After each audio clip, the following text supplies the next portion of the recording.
This is Guardian Radio, your station for up-to-the-minute news, intelligent, interactive, and engaging conversation. 96.9 FM. The views and opinions of the hosts and guests are their own and do not necessarily reflect the position of the management and staff of Guardian Network.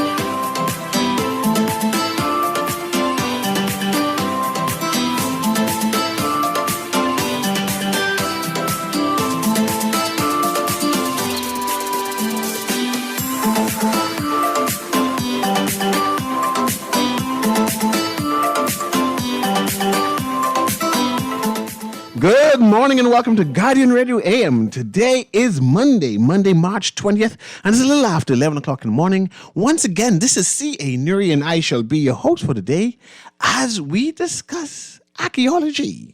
I'm going to discuss AWACS and what is happening in this place in Grand Bahama. But I have a great Bahamian on who's doing some great research and some good documentaries. And I said, I got to bring him on because I'm interested in this.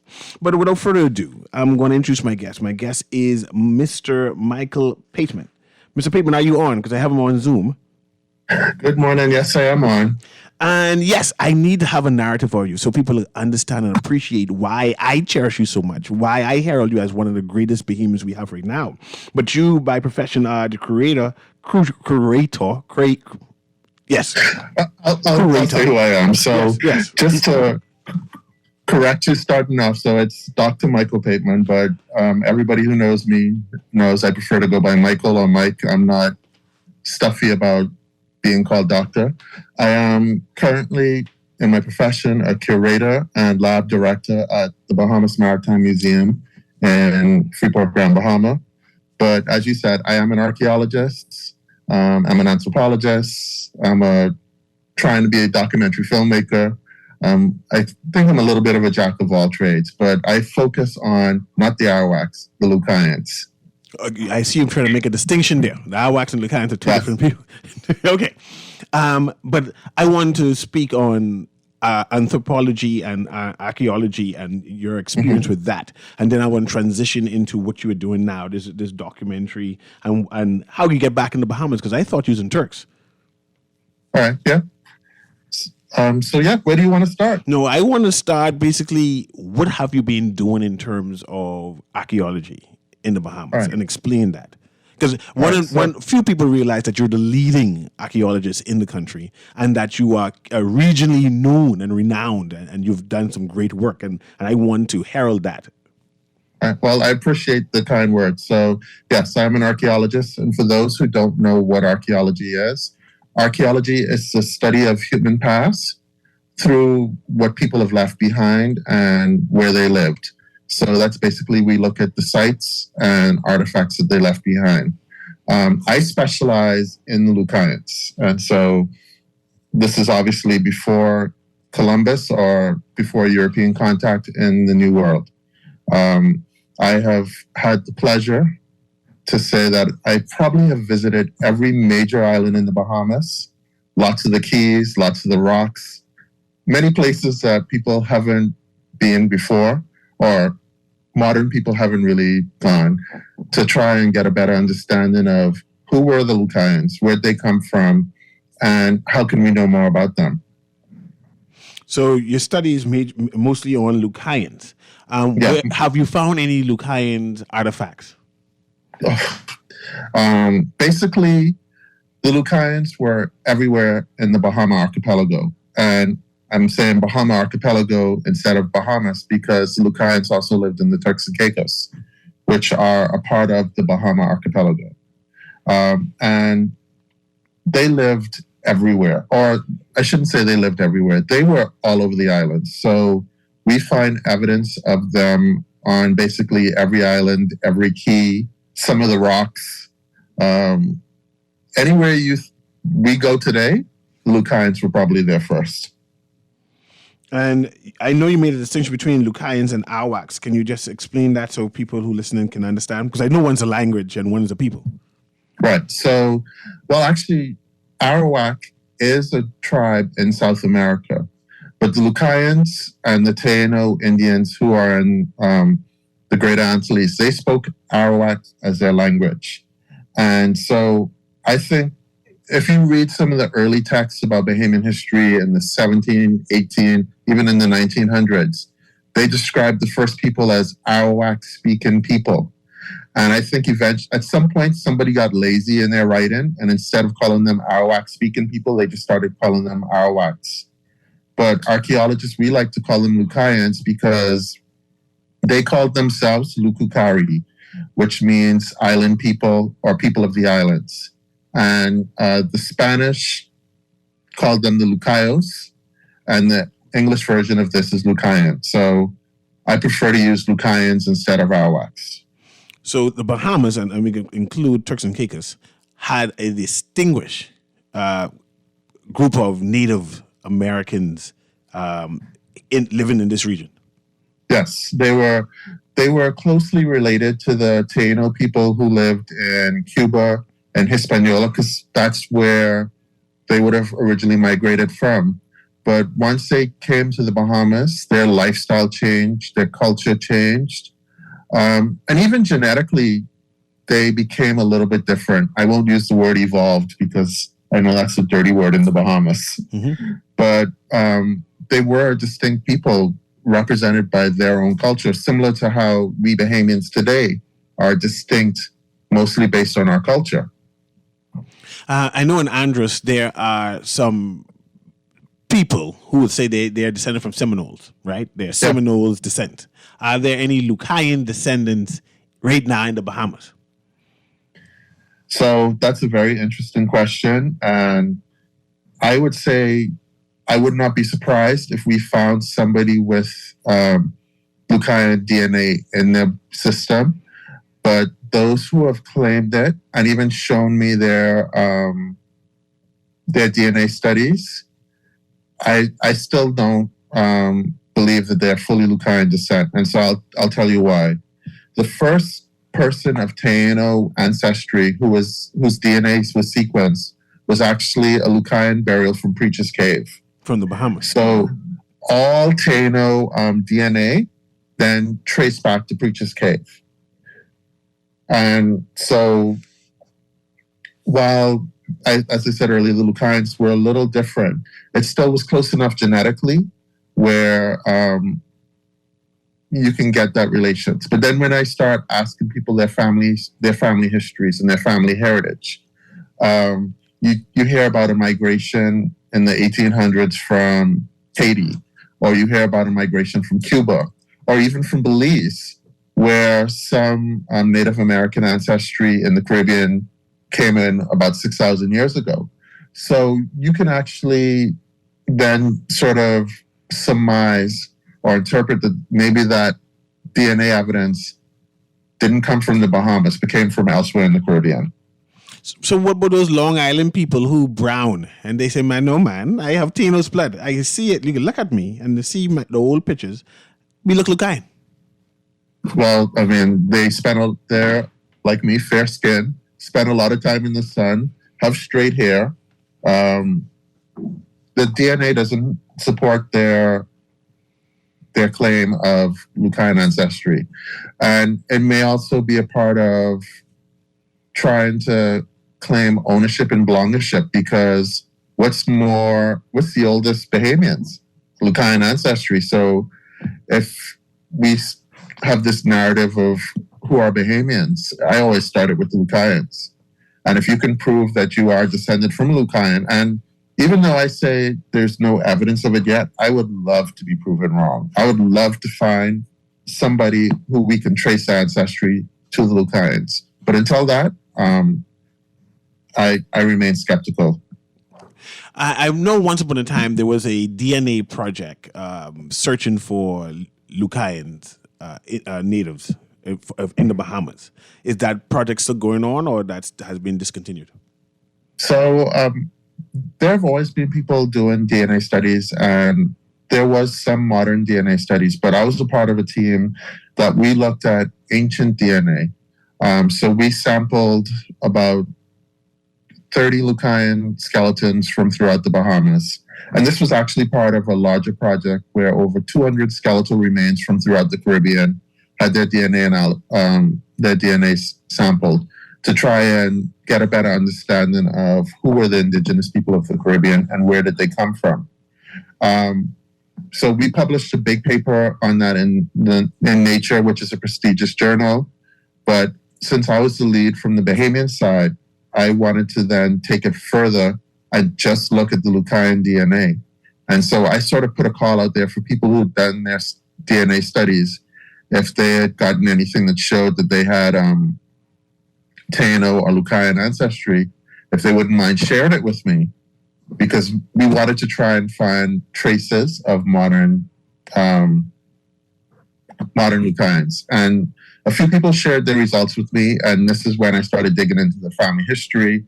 And you find one person on their mother's side, that's where the DNA came from, but their mother's family migrated from Cuba. And fairly, I would say in the last 150 years. Mm-hmm. So that's probably where that DNA came from. Somebody else, I think their family came through Cayman, and that one's still puzzling me because there were no indigenous people in Cayman. So I'm wondering if this is another Cuban sample, person who moved from Cuba to Cayman to the Bahamas. And so it's always, the ones I've seen has always been like that, where there's just something that doesn't definitively prove that these people are Lucayan ancestry. Before we transition to your new job, the curator and lab director of the Bahamas Maritime Museum, right? And I know you've done one or two big projects with that. There is a move to have this part of the ocean, this part of the sea where the Bahamas is, to be renamed Lucayan Sea. Right? Are you a part of that movement? Why do people want to change our name from being in the middle of the Atlantic to have a region of just saying this, the Lucayan Sea? Well, we will always be in the middle of the Atlantic, but the move to define our territorial waters as the Lucayan Sea is something that's pushed by former Commodore of the Defense Force Talis Bethel. And I do support the move because while the Bahama Archipelago and our territorial waters aren't a definition of what a sea is, I mean, that's the biggest problem with his push, is if you look at the definition of a sea, the Bahama Archipelago and our territorial waters don't 100% fit that definition. But it's about owning our own narrative. It's about claiming our narrative as who we want to be. And what better way than to honor the first people or the indigenous people of these islands, the first victims of European genocide. So, and when I talk about the Lucayans, I actually always use this fact. And it's an interesting but sad part of our history is that the Bahamas was the last place on Earth to be populated by indigenous populations before Europeans started this global expansion. But we were the first place to be depopulated because of European expansion. That's profound. We're the last ones, last district to be populated by indigenous people. This is a global thing. Yes. Globally, the islands of the archipelago, these are the last places on the planet. Then I'm talking about before Europeans started this globalization. Yes. So before 1492, the Bahamas is the Bahama Archipelago, the last place to be populated. And obviously, we were the first place to be depopulated because of Europeans. So our history books will say 1513 or 1520. That's when there were no more Lucayans, but archaeologists actually believe that the Lucayans were here until about early 1600s.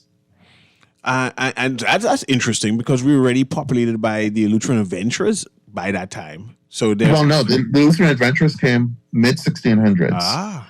So, and the Lutheran adventurers, if you actually read their original charter, they made reference to what they would do if they found indigenous people living here.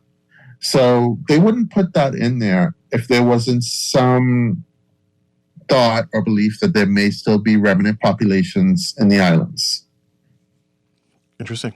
But we are finding archaeological evidence that the Lucayans were here until about, I would say, late 1500s, early 1600s. I'm talking to Dr. Michael Pateman, who's a curator and lab director of Bahamas Maritime Museum. And also he's doing a documentary. And now I'm going to transition and talk about this Bahamas Maritime Museum. What is that? And what do you do as a curator and lab director? What all that means? So once again, I said earlier on, I'm a jack of all trades. So that's my job. I would say that's my job description now. So the Bahamas Maritime Museum, we're located in Port Lucaya Marketplace in Freeport, Grand Bahama. It's a private museum. It's owned by Carl and Gigi Allen, who are also the developers of Walker's Key. This project, we were in the news last year when we opened. So Mr. Allen got the first official license from the Bahamian government to search for and recover shipwrecks in Bahamian waters. And so in the museum, we sort of tell our maritime heritage and showcase those artifacts. So one of my responsibilities is for the conservation work of any artifact that's found and recovered. I'm responsible for its conservation work and making sure that it survives and documenting it. And then we tried as much as possible to put it in the museum. Or obviously we can't put everything that we find in the museum. So we showcase a lot of it in our educational programming. We bring in a lot of school kids. Right now, we've only had school kids from Grand Bahama and Abaco come through. But we're hoping in the future that, because we know schools from New Providence and others come to Grand Bahama for field trips. So we're hoping that those schools can also come to the museum. So we showcase the dynamic heritage of maritime heritage of the Bahamas, because we are a maritime nation. So people call us the treasure museum because there are some treasures that have been found that are showcased, but that's not everything we're about. We have an exhibit on the Lucayans. We have an exhibit on the transatlantic slave trade. We have an exhibit on traditional boat building and sloop sailing in the Bahamas. And we're hoping within the next year, we'll actually start to work on a museum in downtown Nassau also. And you mentioned treasure. Mm-hmm. All kind of pirates was in the Bahamas. I expect there'll be treasure all over. What about that Fortune's Cave? I'm not sure the narrative, but I know that there's supposed to be some discrepancy of whether there was treasure trove there. And how does that impact the Bahamas Maritime Museum, if there is treasure there? That is. So every island, every rock, every key has some treasure story. I've heard them all. I don't personally believe that there's treasure at Fortune Hill in San Salvador, what you're talking about. What? Because, all right, so this is the narrative. There's pirate treasure somewhere. There's always a story that there's pirate treasure somewhere. Pirates didn't bury their treasure. Pirates, if you studied pirates, you had two sorts who were pirates.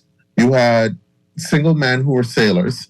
So once they got their share of the loot and they went to some harbor somewhere, what are they going to do? They're going to spend it on women and money. I mean, women and booze, sort of like what we do today. You had some pirates who were actually family men who had families. What would they do? They would send their share of the loot to their families. So what do they need to do after that? Go out and find more treasure.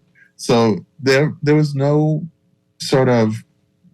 there's no example globally of pirates burying their treasure somewhere. They just didn't do it. That's something that was created by Hollywood.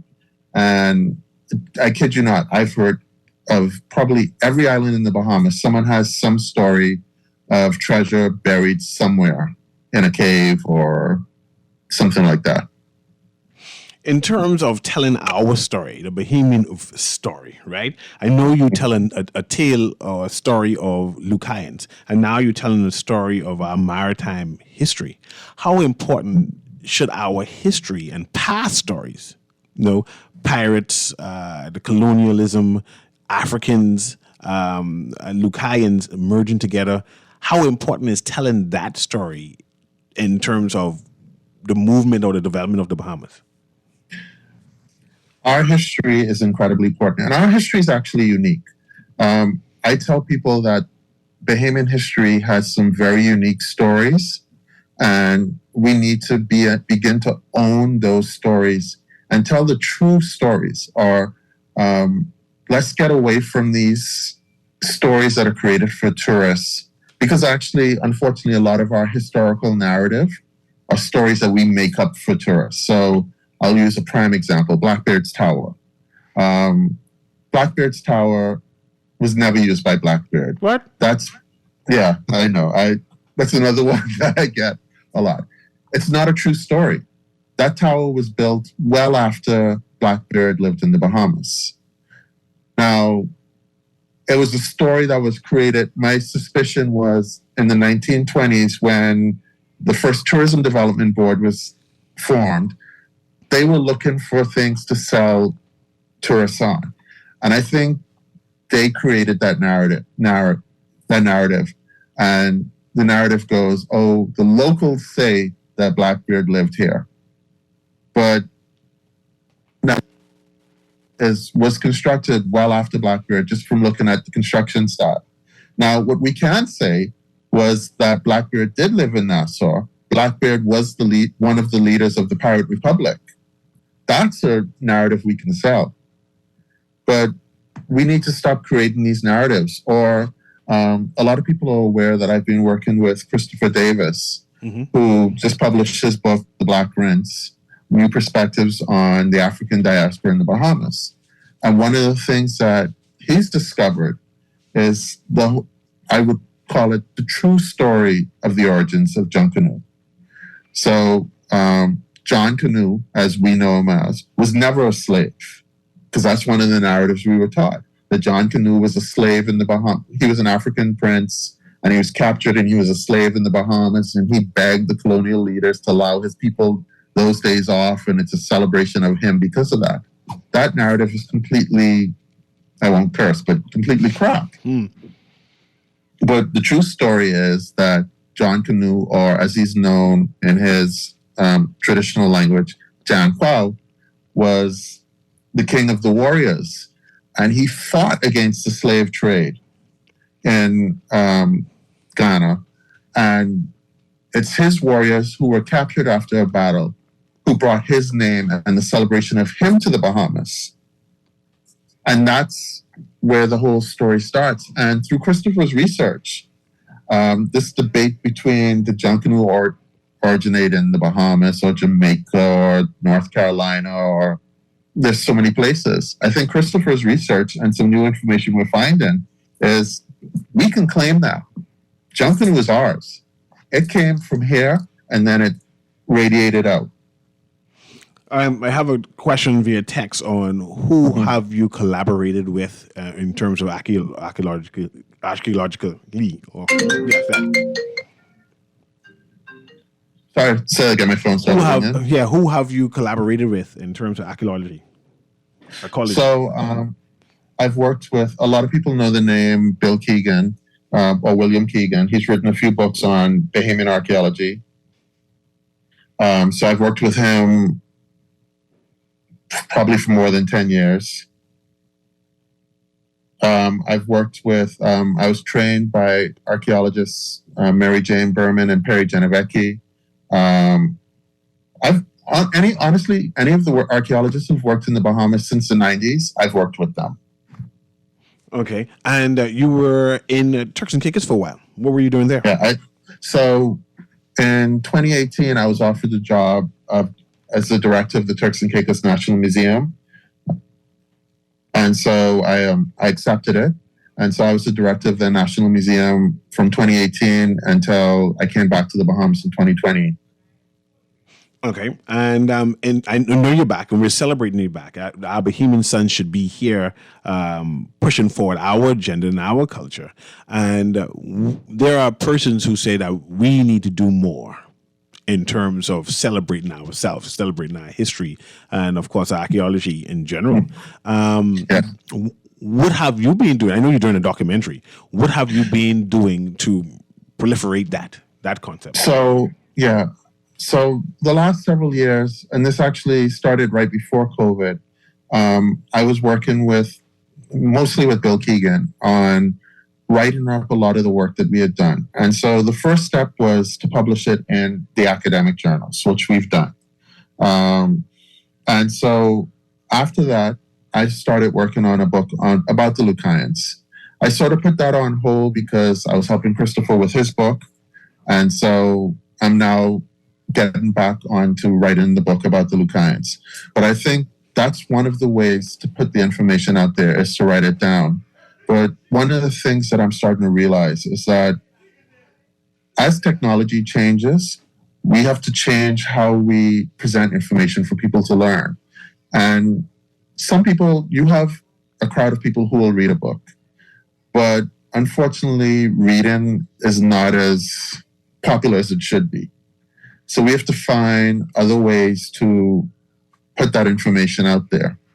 And so that's why I call myself an aspiring documentary filmmaker, because one of the things that I'm going to start doing in the next couple of weeks is start to put out short videos on our historical narrative, focused mostly on the subjects that I study. So the Lucayans, transatlantic slave trade, origins of Junkanoo, some of the African diaspora stuff, the maritime heritage. As part of my work, we're putting out a series of videos, podcasts, things, so digital content.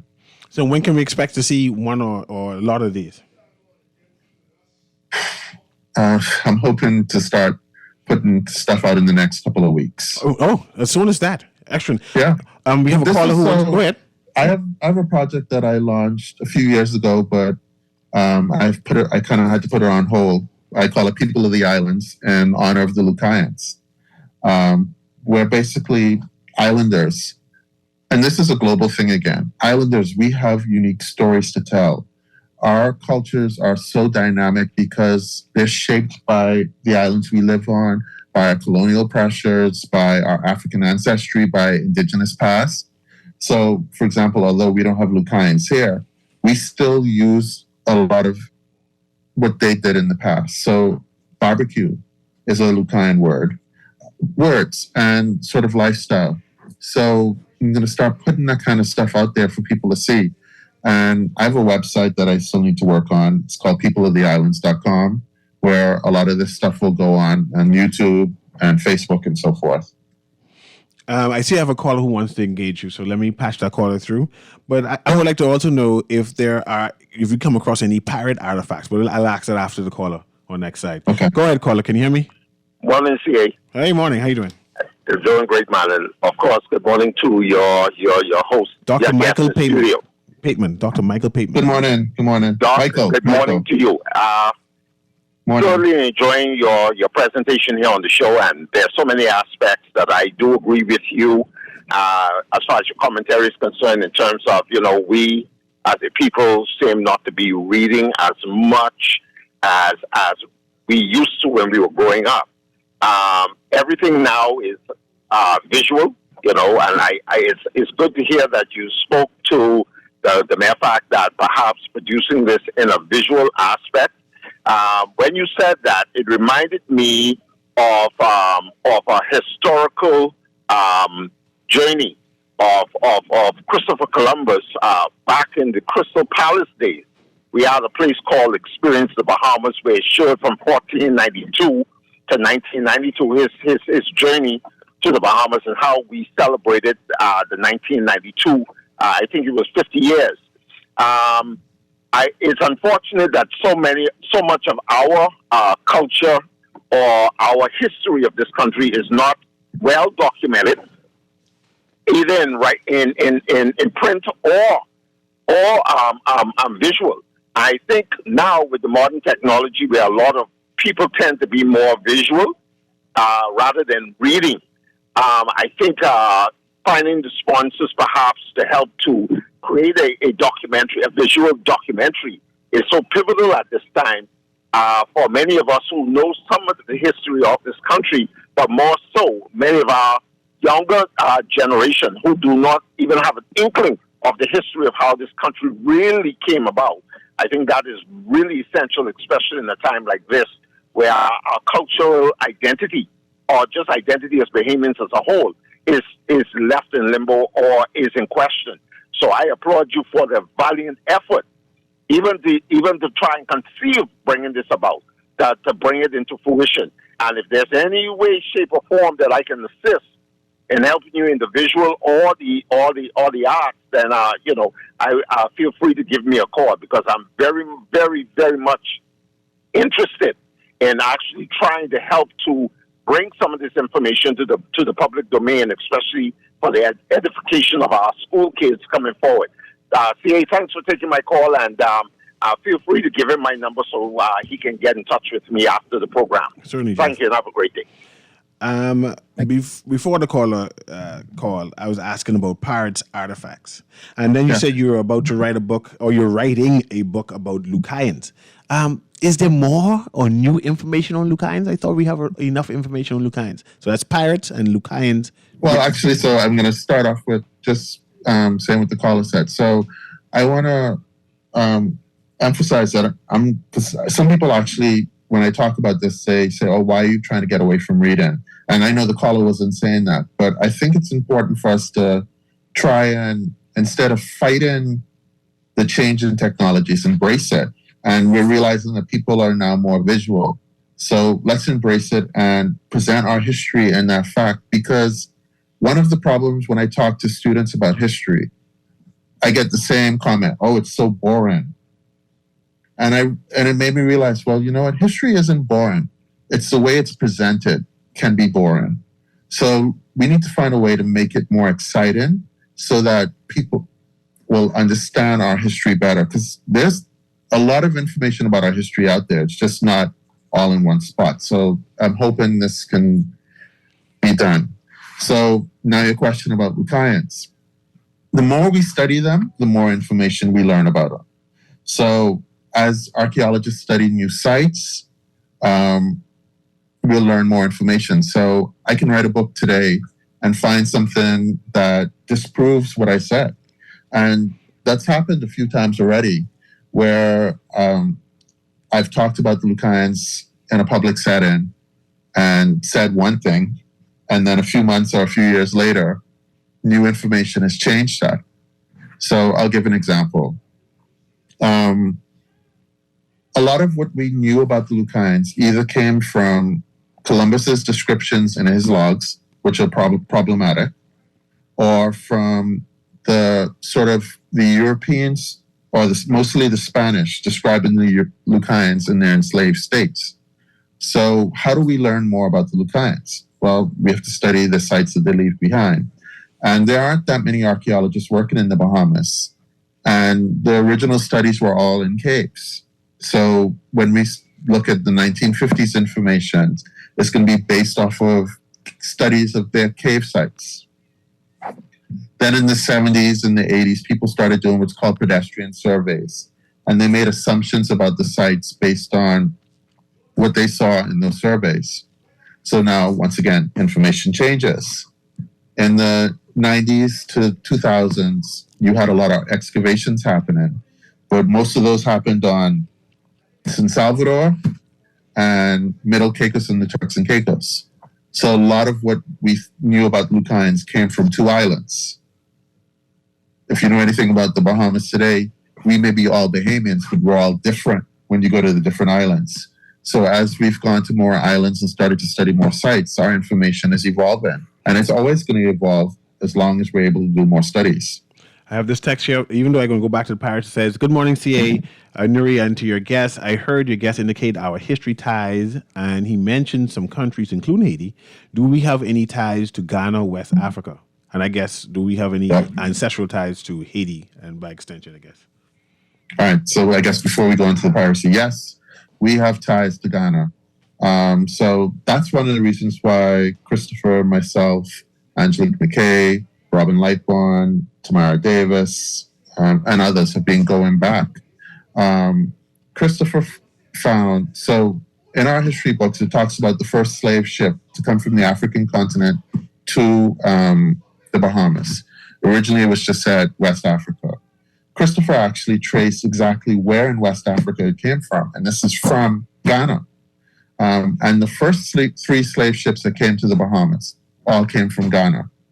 And this is where we believe that sort of the knowledge of Jan Quao and Junkanoo and so forth came to the Bahamas was through these slave ships. And I want to mention another text, because I still won't get to pirates. I have a text we mentioned, they have to buy Christopher book, surely. Is there any other place other than the Bahamas that has Junkanoo? And is there a connection that all is the same? Right. So Junkanoo is celebrated throughout the Americas. North Carolina has a form, and I'm not sure if it's still active. Belize has a form. Jamaica has a form. The Virgin Islands has some. And I can go on and on. There is Junkanoo or some form of Junkanoo celebrated throughout the Caribbean. And Christopher actually was able to find that there's mention of it or some past celebrations of it in Latin America also. So it wasn't, Bahamas, we believe, is the central place, but it's not just a Bahamian, it's not just us. Now, we celebrated bigger and better than everybody else. And I think this is why we can claim ownership of Junkanoo and why we should claim ownership of Junkanoo. Okay, now finally, pirates artifacts. I would know if because if I keep on reading these texts, I'll never get the pirates. So go ahead. No, I've never seen anything that's pirate related in the Bahamas yet. I have a project, hopefully, that will be coming up soon that's going to change that, and I can't really discuss more about that yet. But hopefully, we'll be able to see something. But part of the problem, you have to think about it, is Nassau was the pirate republic, the city of Nassau. This is where, after Port Royal, this is where the pirates came. Nassau was their independent pirate republic, but this is the city of Nassau. So Nassau has been developed heavily since then.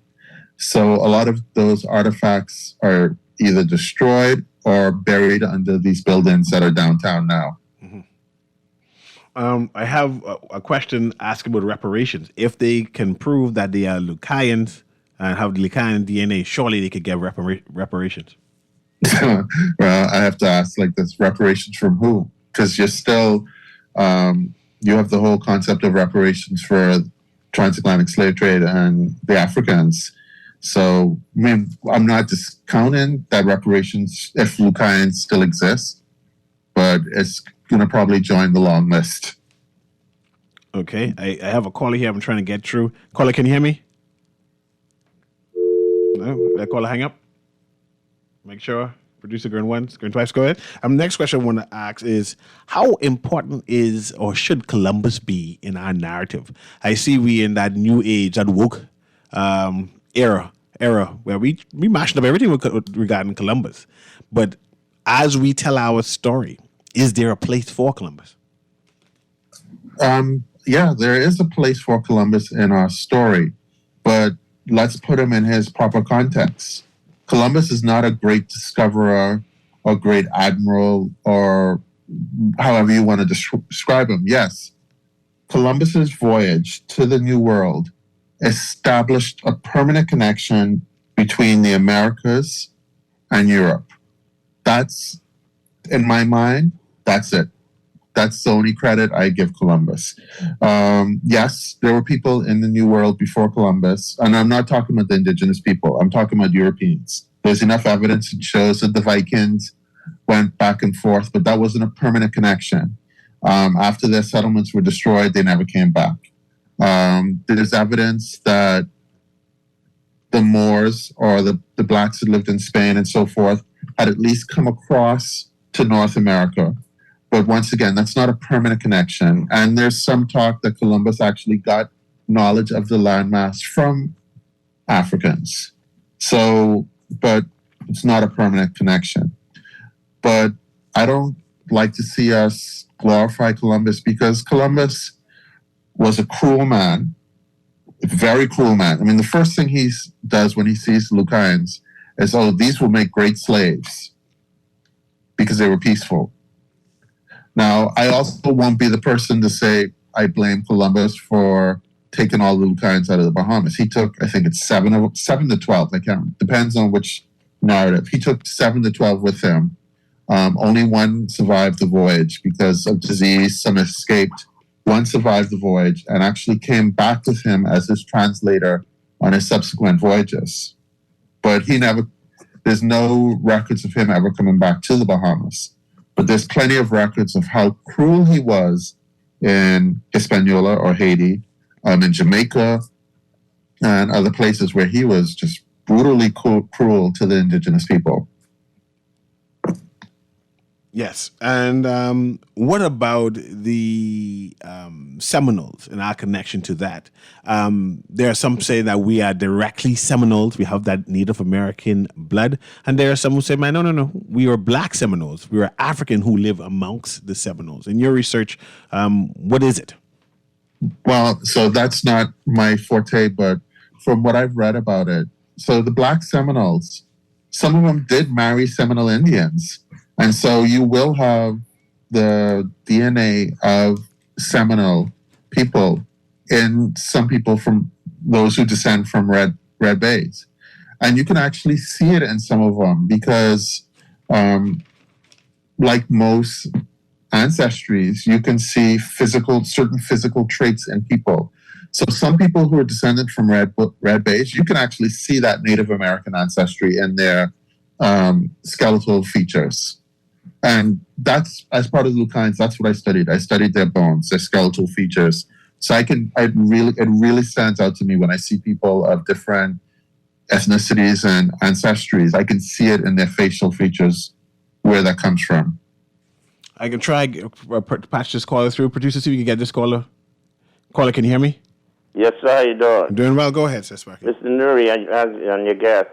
Mr. Newry, I once heard the story about Junkanoo in a different light, you know. Mm-hmm. Can you hear me? Yeah, man, just go ahead.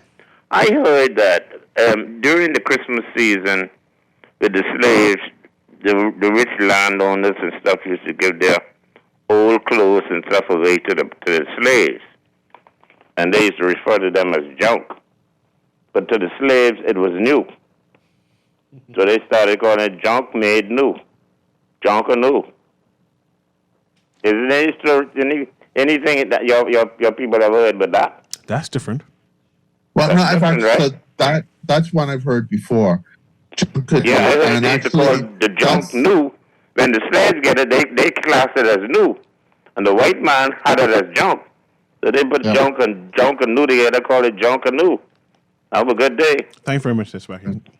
Go ahead, Doc. See, and this is part of why we have to claim our narrative and why I love Christopher's book so much. Because a lot of our history is told from that colonial, benevolent slave master's perspective. And trying to claim our narrative as a gift from colonial powers. While there may be some true with the masters giving away old clothes at the Christmas time, that's not where junk. And so that's why it's so important for us to claim our own narrative. An African proverb, we've probably all heard it a lot. My godfather used to tell it to me when I was a kid, and then former Prime Minister Perry Christie used to say it to me all the time when I worked at Antiques. Until the lion tells their story, the tale of the hunt will glorify the hunter. And so we need stories. We need to be the ones to take our narrative and tell our narrative from our perspective. When I was talking to Christopher the other day, we were talking about bias in history and how, as a good social scientist, we're trained to not show our bias. But he believes that we should show our bias and we should be open that this is part of our bias because it's our stories. We should tell our And that's actually part of what I want to do with the People of the Islands Project, to bring it back to that. A lot of our history and even our stories are still told through singular people, the Sulinden Pinlins, the Loftus Ropers, the great people. But what about the story of the everyday man, the everyday person, who are behind a lot of that narrative? And so those are the kinds of stories that I'm hoping to capture in my project also, and share those narratives. We're talking to Dr. Michael Pateman, anthropologist, historian, curator, all these words I can't pronounce properly, but director of the Bahamas Maritime Museum. But we're going to take a short break, and we'll be right back.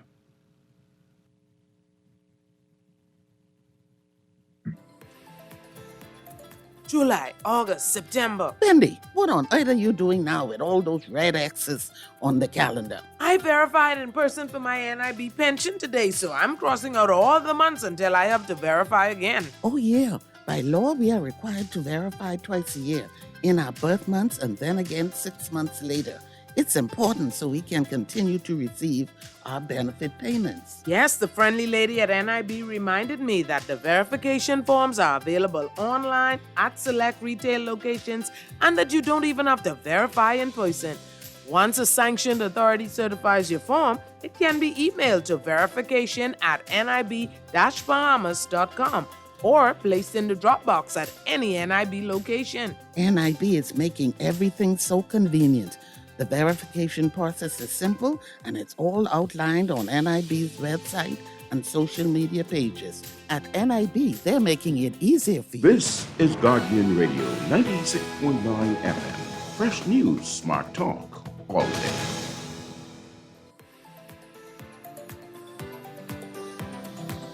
And welcome back to Guardian Radio on the AM with C.A. Newry. I'm talking to Dr. Michael Pateman, and we're talking about Bahamian history and Bahamian anthropology, all these words again. And we're talking about his project in Grand Bahama, where he's the lab director of the Bahamas Maritime Museum. But I have a caller here who wants to engage you. I also want to ask a question because I get a text asking if the Native Americans, the Lucayans, were the same as the Native Americans in Haiti, or there are two distinctive different groups. And I think you mentioned it before, but it doesn't hurt to repeat yourself. But let me engage this caller. Producer Patrick, caller through. Go ahead, caller. Can you hear me? Good morning, Mr. Newry. How you doing? Yeah, I'll make it quick, and good morning to your guest. I just wanted to know if I could get a copy of the book. I know he had some promotion last week sometime. I missed that. But remember about a month ago, I told you that I was told by my grandparents and even my aunt, I'm still living, that my great-grandfather is a descendant of the Red Bays Indians, and then my grandmother's father, who they said, he was like kind of reddish with the Afro kinky hair, and so you could see it in the phenotypical features of my family, right? And so this is not far-fetched, Mr. Newry. But I have a question for your learned guest, because I was always, I knew that the Moors had conquered Spain from the Visigoths or whatever, but they had ruled for a certain period of time. But due to the miscegenation of the Arabs, right, the Muslims, right, and influence in Northern Africa, I'm wondering why they are always trying to paint the picture of the Moors as being European. I know that, and then there's a chronicle that says they were black. Could you clarify that, please, for me? I'll just hang up and listen. I guess that's you, Mr. Pateman. Michael disappeared. I guess we got disconnected from Zoom. Check that out, producer, see if we get it reconnected. And I guess my opinion on that is it all depends on which era you're speaking. We know that the Arabs conquered Northern Africa, and they conquered Egypt, and they moved to Morocco, and of course go across to the peninsula, Iberian Peninsula. And so under that dynasty, the Arab Moors conquered Spain. But later on, we had Western Moors, or West African Moors, when they went internal into Africa, who later occupied Spain after the first 1000 and up to 700 AD. post that, or starting from 700 AD, trying to get the right dates. And this is why we have two different narratives. We have the early narrative, which was Arab Moors, and the latter narrative, which would be Black Moors, who would have occupied and conquered the Iberian Peninsula. But did we still have Mr. Pateman on, or Mr. Pateman is gone? Producer? He's there? Doc, are you there? Yes, I'm here. Can you hear me? Yes, I can hear you now. Go ahead. So you answered that question perfectly, but also to add to it, we have to remember that on Columbus's first journey, he had African Moors as sailors. So I'm sure there's some confusion and with the whole story, but it's also, once again, I go back to that. We have to tell our story, or in that case, the Moors need to tell their stories, because if we let Europeans tell our story, of course, it's going to be presented from a European perspective. And that's how you end, just like that. We need to tell our stories, especially as we celebrate our 50th anniversary. And moving forward, we need to include all of our stories. The story of the Lucans, the story of the Caribbean migration, the story of Africans, the story of Europeans occupying here, the story of Bermudians coming here, and the story of the Loyalists. And all of that amalgamates to be a Bahamian story. And what's the name of Christopher's book again? Christopher's book is called The Black Prince, New Perspectives on the African Diaspora of the Bahamas, or something like that. So I heard your caller asking about where to get it. So I know it's for sale at the Pompey Museum, Dungalick Studios, Fort Charlotte, Fort Fincastle. I'm not sure where else it is for sale. Or go on Facebook, look for Senkofu Flamingo, and send a message there. And that's it. They can get a copy to you. And where we got to go, Guardian Radio AM with CA Newry. Have a wonderful day.